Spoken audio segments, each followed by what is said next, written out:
जगत की या फिर जुड़ी हुई हो मनोरंजन जगत से, बिना किसी रीजन देखते रहिए समाचार विजन। शिरडी के साईं बाबा को बहुत लोग मानते हो, जिनके इतिहास को 100 साल अभी पूरे हुए ईस्वी सन 2018 में।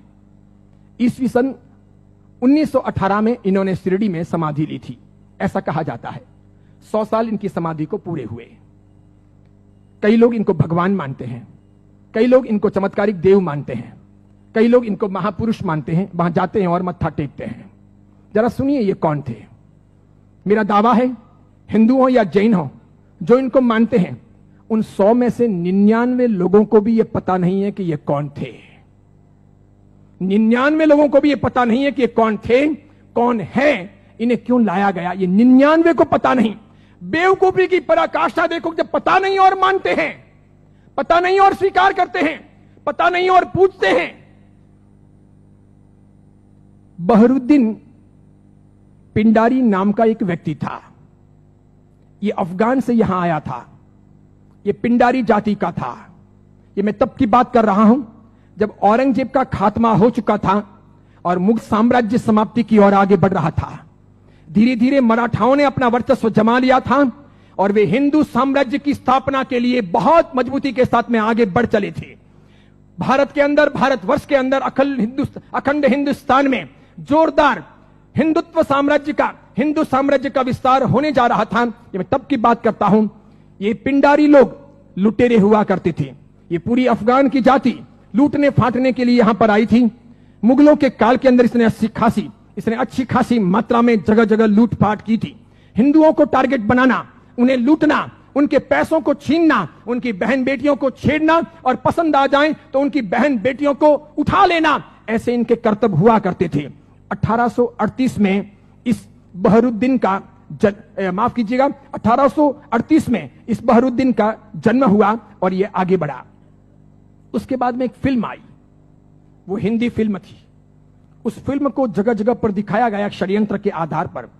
फिल्म में यह बताया गया, औरंगजेब के मरने के बाद पहली बार जब बोलने वाली फिल्में आई, पहली बार जब फिल्म आगे बढ़ी, वो ब्लैक एंड व्हाइट मूवी, जब फिल्मों का जमाना आया, तब यह बताया गया कि ये बहरुद्दीन पिंडारी तो बहुत अच्छा आदमी और ये पिंडारी जाति के लोग तो देशभक्त हैं, देशद्रोही नहीं, ऐसा बताया गया। बावजूद इसके इस बहरुद्दीन ने जगह जगह डकैतियां करना, लूटना फाटना जारी रखा। बड़ी मात्रा में लोगों को तहस नहस करता रहा।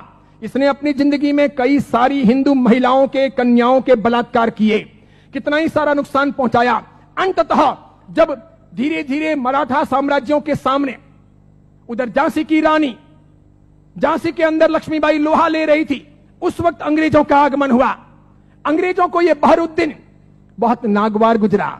इन्होंने जैसे तैसे करके इस बहरुद्दीन को भगाने के लिए, पकड़ने के लिए खूब कोशिशें की।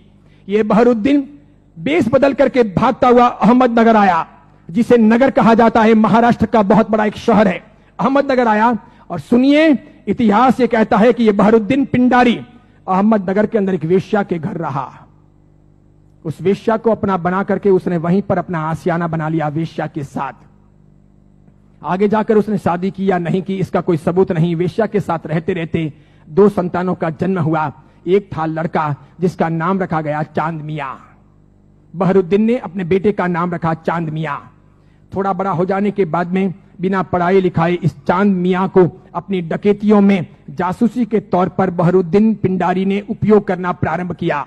जगह जगह ये चांद मियां, छोटा सा बालक, एक चद्दर लेकर के भिखारी के तौर पर फटे पुराने कपड़े पहन करके अलग अलग जगह पर बैठता, बाजारों में बैठता, आए गए माल की वगैरह बातमियां लेता, किसके घर में क्या आ रहा है जा रहा है ऐसी कोशिश करता और समय समय पर कभी दिन में, 2 दिन में, 5 दिन में, 10 दिन में अपने पिताजी को, बहरुद्दीन को समाचार पहुंचाता कि आज इस घर में इतना माल आ रहा है या यहां इतना सामान आया है। और इस प्रकार डकैतियों का मामला आगे बढ़ता कि यहां कोई सुरक्षा के प्रबंध नहीं होते हैं, कोई पहरेदार नहीं होते हैं, ये चीज चलती रहती।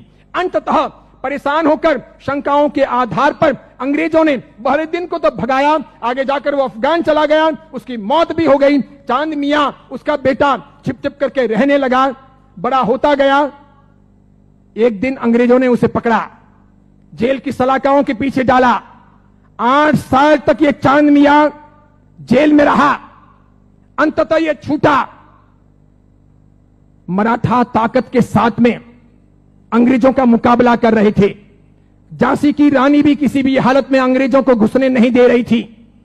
अंग्रेजों को लोकल गुंडे चाहिए थे इन लोगों के सामने लड़ने और इनको परेशान करने के लिए। चांद मियां ने पैसे लेकर के झांसी की रानी के खिलाफ में अंग्रेजों के पक्ष में गुंडों को इकट्ठा करने और लड़वाने और मगजमारी करने के लिए तैयारी दिखाई। अंग्रेजों ने अच्छे खासे मोटे पैसे चांद मियां को दिए। ये चांद मियां महाराष्ट्र से ठेठ झांसी गया। अंततः अंग्रेजों के हाथों झांसी की रानी लक्ष्मीबाई को मरवाने में इस चांद मियां की भी भूमिका रही। उसके मरने के बाद इन अंग्रेजों ने उस चांद मियां को नवाजा। कालांतर के अंदर एक नया नुस्खा अपनाने के लिए वो चांद मियां झांसी से आकर के शिरडी पहुंचा। वहां सुलेमानी मुसलमानों के साथ में उसकी पहचान हुई। मूल अफगानी पिंडारी जाति का ये चांद मियां बहरुद्दीन का बेटा वहां जाने के बाद में सुलेमानों के साथ में परिचय में आकर के सुलेमानों के लिए काम करने लगा। मुसलमानों की ये सुलेमानी जाति षड्यंत्र पूर्वक हिंदुओं और मुसलमानों के बीच के भेद मिटाने और धीरे धीरे इस्लाम का भीतर से प्रसार प्रचार करने का कामकाज संभालती थी। ये स्लो पॉइजन देकर के धीरे धीरे लोगों को मुसलमान बनने के लिए अलग अलग तौर तरीकों से कब्रों पर ले जाने या फिर अलग अलग दरगाहों पर ले जाने, उन्हें बदलने, उन्हें चमत्कार दिखाने के तौर पर परिवर्तित करने का काम करती थी। उनको ये चांद मियां मिल गया। वहां इसके लिए एक मस्जिद बनाई गई।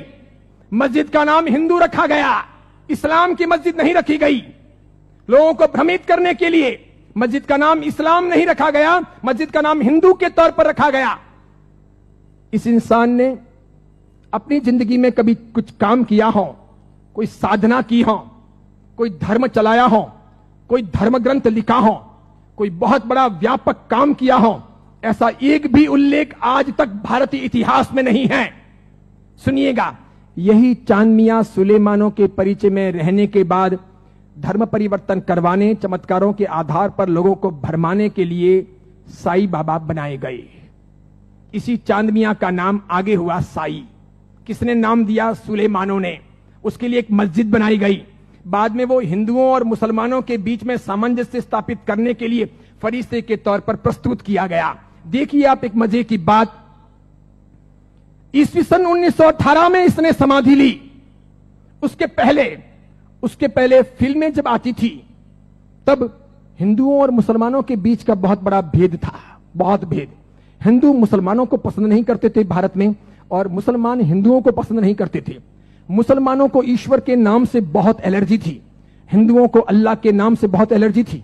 अगर आप थोड़े बहुत भी अपने प्राचीन काल में जाएं, मेरे जमाने के आसपास पहुंचे, ईस्वी सन 60 और 70 के दशक में पहुंचे, ईस्वी सन 1960 1970, और तब के जमाने में जितनी फिल्में आई तो फिल्मों में कहीं ना कहीं अल्लाह लाने पड़ते थे या फिर ईश्वर लाने पड़ते थे।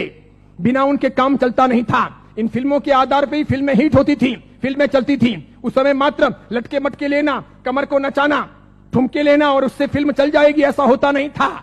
उस जमाने का जमाना ऐसा था नहीं कि आज की हीरोइनें चल जाएं, थोड़े बहुत लटके मटके लें और फिल्म रातों रात कम कपड़ों के आधार पर फेमस हो जाए, ऐसा था नहीं। उस जमाने का कल्चर ऐसा था कि कहीं ना कहीं रिलीजियन, धर्म बीच में लाना पड़े। अल्लाह लाओ तो हिंदू नहीं देखेंगे, ईश्वर लाओ तो मुसलमान ऐतराज करेंगे। और देखो मजे की बात, अधिकांश प्रोड्यूसर मुसलमान थे। अधिकांश पाकिस्तान से, सिंध से, पंजाब से और कश्मीर से आए हुए हीरो और हीरोइन ये भी मुसलमान थे। लेकिन नौबत ये थी कि ये मुसलमान हिंदुस्तान के बाजार में अपने असली नाम से चल नहीं सकते, और इसीलिए दिलीप कुमार मुसलमान, उसको अपना नाम बदलना पड़ा। मीना कुमारी मुसलमान, उसको अपना नाम बदलना पड़ा। सुरैया देवानंद से शादी करना चाहती थी, लेकिन मुसलमान होने के नाते स्वीकार नहीं किया गया। पिता ने अनुमति नहीं दी कि हिंदू के साथ शादी नहीं हो सकती, उसे भी अपने नाम बदलने पड़े। 15-20 से अधिक ऐसे हीरो हीरोइन हैं 1960, 1970 और 1980 के दशक के, 1960, 1970 और 1980 के दशक के जिन मुसलमानों को मार्केट में चलने के लिए, स्ट्रेटेजी बनाने के लिए अपने नाम बदलने पड़े। वो मुसलमान थे, उनको हिंदू दिखावा करना पड़ा। इधर देखो, जावेद अख्तर हो, सलीम खान हो, नौशाद हो, और महमूद खान हो, ये सभी ऐसे प्रोड्यूसर थे जो जन्म से मुसलमान थे, इरादे से मुसलमान थे, हैं भी। इसके सिवाय अन्य अन्य आए और इन लोगों को अपनी फिल्में चलानी थी। इन लोगों ने एक तौर तरीका चलाया कि मुसलमान होने के नाते हिंदुत्व का समर्थन कर नहीं सकते और हिंदू देवी देवताओं को अपने को भ्रष्ट बताना है। क्योंकि आप पुरानी फिल्में देखिए और आज की फिल्में देखिए, किसी भी अल्लाह को कभी गाली नहीं दी जाती, किसी मस्जिद के ऊपर सवाल नहीं किए जाते, कभी कुरान के बारे में कुछ बोला नहीं जाता। लेकिन हिंदू देवी देवताओं की फिल्मों में मजाक होगी। किसी भी हिंदू देवी देवता को मानने वाले पंडित पुजारी को भ्रष्टाचारी, नालायक, रेप करने वाला बताया जाएगा। लेकिन किसी पादरी को, किसी भी मौलवी को रेप करने वाला या भ्रष्ट काम करने वाला नहीं बताया जाएगा। ये सब योजनाएं थी, वो मुसलमान प्रोड्यूसरों ने आगे बढ़ाई। बढ़ाते बढ़ाते उन्होंने वहां बढ़ाई कि उन्होंने देखा कि किसको लाया जाए। तब उन लोगों को साईं बाबा को लाना ठीक लगा कि ये है तो मुसलमान लेकिन हिंदुओं के बीच में खप जाएगा, है मुसलमान हिंदुओं के बीच में बिक भी जाएगा, है मुसलमान हिंदू मुस्लिम के बीच में अपना रास्ता अच्छा सा तय करवा देगा। तो पहली आई 1977 में फिल्म अमर अकबर एंथोनी। ऋषि कपूर ने उसमें इस साईं बाबा के नाम पर एक लाजवाब गीत गाया, हाथों हाथ वो बिका। फिल्म बहुत चली। देखो आप, फिल्म हिट हुई, बाबा भी हिट हो गए।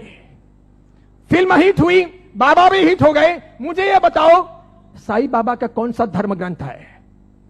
उन्होंने अपनी जिंदगी में, ये चांद मियां ने जो 8 साल तक जेल रहे, पिताजी के लिए जासूसी का काम किया, अंग्रेजों के हाथों बिके, झांसी की रानी लक्ष्मीबाई को मरवाने में जिसकी भूमिका रही, मराठाओं को बदनाम करने के लिए उसने बहुत काम किया, मराठाओं के स्वाभिमान को तोड़ने के लिए उसने बहुत काम किए, बहुत काम किए। क्योंकि मराठा एकदम पक्के कट्टर हिंदुत्ववादी, उन्होंने ये मंजूर नहीं था, तो उनके स्वाभिमान को ठेस पहुंचाने के लिए उसने बहुत काम किए। और उस आदमी को रातों रात साईं बाबा बना दिया गया, महिमा मंडित कर दिया गया। कैसी जोरदार ये सेल्स पॉलिसी थी, हाथों हाथ बाजार में बिके। कैसे बिके कि जब पहली बार 1918 में इन्होंने समाधि ली, तो 1918, 1919, 1920, 1921, 1922 का ऑडिट देखिए तो इनके शिरडी के साईं बाबा मंदिर का ऑडिट का आमदनी का स्रोत है 1800 रुपए, 2000 रुपए, 2500 रुपए, आखिर में है 3200 रुपए। 1918 से 1925 के बीच में 3200 रुपए की आमदनी वाले ये बाबा क्या हिट हुए, और पागलों की तरह हिंदुओं ने और जैनों ने कितना उनको हिट किया, कितने वो वहां गए, कितने मत्थे टेके और कितना पैसा बर्बाद किया कि आज शिरडी के साईं बाबा के मंदिर की वार्षिक आमदनी है 371 करोड़, 371 करोड़। वहां मुसलमान जाने वाले 5% भी नहीं, वहां जाने वाले मुसलमान 5% भी नहीं, और जाने वाले हिंदू और जैन 95%, पैसे खर्च करने वाले अधिकांश 95%। मुझे बताइए, हिंदू धर्म के कौन से ग्रंथ में इनके बारे में क्या लिखा है? उपनिषदों में, वेदों में, महाभारत में, रामायण में, उसके बाद के किसी साहित्य में कि कभी शिरडी के साईं बाबा होंगे या हुए हैं, क्या वो फरिश्ते हैं, वो कोई अवतारी हैं, वो कोई हिंदू देवी देवता हैं? बिल्कुल नहीं। लेकिन हिंदू धर्म को भ्रष्ट करने, उनको बहलाने फुसलाने के लिए काम किया गया और ये सफल हो गया, सफल हो गया। हाथों हाथ ये बिक गए। आज तो देखिए, आज हिंदुस्तान के अधिकांश हिंदू मंदिरों में हिंदुओं के देवी देवता छोटे हो गए हैं, साईं बाबा बड़े हो गए हैं। हिंदुओं के देवी देवता साइड में हो गए हैं, साईं बाबा प्रमुख हो गए हैं। हिंदुओं के देवी देवता कम कमाऊ हो गए हैं, साईं बाबा अधिक कमाऊ हो गए हैं। जिसको भी अपनी दुकानदारी चलानी हो और भगवानों के नाम पर, देवी देवताओं के नाम पर पैसा कमाना हो, साईं बाबा की मूर्ति ला दो। आप भी प्रयोग कर सकते हो। दुकान बराबर नहीं चलती हो तो दुकान के बाहर बिठा दो, धनाधन उसका गल्ला अच्छा चलेगा, आपकी दुकान के गल्ले से भी अच्छा। बस ऐसी बात हो गई। चमत्कारों के तौर पर मुझे बताइए कि उन्होंने क्या किया, उनसे क्या हुआ? बताइए कि शिरडी जाने वाले सभी लोग अमीर हुए, सभी की गरीबी दूर हो गई, सब लखपति करोड़पति हुए, अरबपति हुए? क्या सभी के दुख दूर हो गए? जो वहां गए और हर साल जाते हैं, क्या वे बीमार नहीं पड़ते? क्या उनके घर में बाल बच्चे बराबर पैदा होते हैं, वे वांझिए नहीं रहते? क्या उनके वहां पर किसी का एक्सीडेंट नहीं होता, दुर्घटना नहीं होती? क्या शिरडी जाते हैं और मानते हैं उनके सब ख्वाब पूरे होते हैं? बताइए मुझे। और दूसरी बात, एक जैन परंपरा में जन्म लेकर, अरिहंत को मानकर, सुदेव सुगुरु सुधर्म के आधार पर चलकर आपको कौन सा दुख हुआ? कौन सी भीख मांगनी पड़ी? कौन सी तकलीफें हुई? अरे मजारों पर जाकर अगर बीमारियां दूर हो सकती थी कब्रिस्तानों पर जाकर अगर बीमारियों से हम मुक्त हो सकते थे, या शिरडी के साईं बाबा के वहां पर मत्था टेक करके हम अपने रोगों से मुक्त हो सकते थे, तो फिर बड़े बड़े अस्पतालों के निर्माण की आवश्यकता क्या थी? बीमारियां जब मजारों पर और शिरडी के साईं बाबा के वहीं पर दूर हो जाएगी, तो फिर अस्पतालों की जरूरत क्या है? कितनी बड़ी मात्रा में हिंदुओं का शोषण हो रहा है। देखना आप, आने वाले कुछ समय के बाद हिंदू धर्म दो भागों में बंट रहा है। आज मैं उद्घोषणा कर रहा हूं, ये बहुत बड़ी भविष्यवाणी है। इन दोनों के बीच में गहरा संघर्ष चलेगा और इन दोनों के बंटवारे में, इन दोनों की लड़ाइयों में दूसरे धर्म के लोग हावी हो जाएंगे। वे अपना रास्ता तय कर लेंगे और इस प्रकार उनका षड्यंत्र सफल हो जाएगा। आगे जाकर के अब दो प्रकार के हिंदू आपको देखने को मिलेंगे। हिंदू धर्म दो भागों में बंटेगा, एक साई भक्त हिंदू, दूसरे सनातनी हिंदू। दो प्रकार के हिंदू आपको देखने को मिलेंगे। एक वे जो साईं बाबा को मानते हैं, दूसरे वे जो साईं बाबा को नहीं मानते हैं। कई सारे हिंदू पंडित पुजारी हैं, कई सारे हिंदू संत महात्मा हैं, उनको भी अक्ल नहीं है। वे भी शिरडी के साईं बाबा के वहां पर जाते हैं और उनको मानते हैं और उनके मंदिर बनाते हैं और उनकी पूजा करते हैं। उनको पता नहीं कि राम का इतिहास है, कृष्ण का इतिहास है, बजरंग बली का इतिहास है, महाभारत का इतिहास है, रामायण का इतिहास है, देवी देवताओं का इतिहास है। इनका कोई इतिहास नहीं। ये हिंदू नहीं, ये साधक नहीं। जैन साधु साध्वी भी शिरडी जाते हैं तो यदा कदा दर्शन करने के लिए वहां चले जाते हैं और करम फोड़ के चले आते हैं। कितने बेशर्म होते हैं ऐसे जैन साधु साध्वी। क्यों उन्होंने पंच महाव्रत लिए हैं? क्यों उन्होंने सफेद कपड़े पहने हैं? मैंने कितने ही अलग अलग अपने संप्रदायों के जैन साधु साध्वियों को यात्रा के दौरान शिरडी जाते हुए देखा। वहां जैन मंदिर भी है, उपाश्रय भी है, स्थानक भी है, और उसके बाद में कभी न कभी वहां के श्रावकों को कहकर या अपने चेले चपाटियों को साथ में लेकर वे शिरडी के साईं बाबा के मंदिर में दरबार में चले जाते हैं। जिस इंसान ने बलात्कार किया हो, डकैतियां की हो, चीना झपटी की हो, जिसने झांसी की रानी को मरवाया हो, जिसने हिंदुत्व का नाश किया हो, जिसका ऐसा कामकाज रहा हो, उसको रातों रात फरिश्ता बनाया गया हो और उसे हम पूजे। ये कौन से देवी देवता हुए? ये कौन सा चमत्कार हुआ? ये क्या क्या साधना के उच्चतम बिंदु हुए? बताइए, आदर्श कहां है?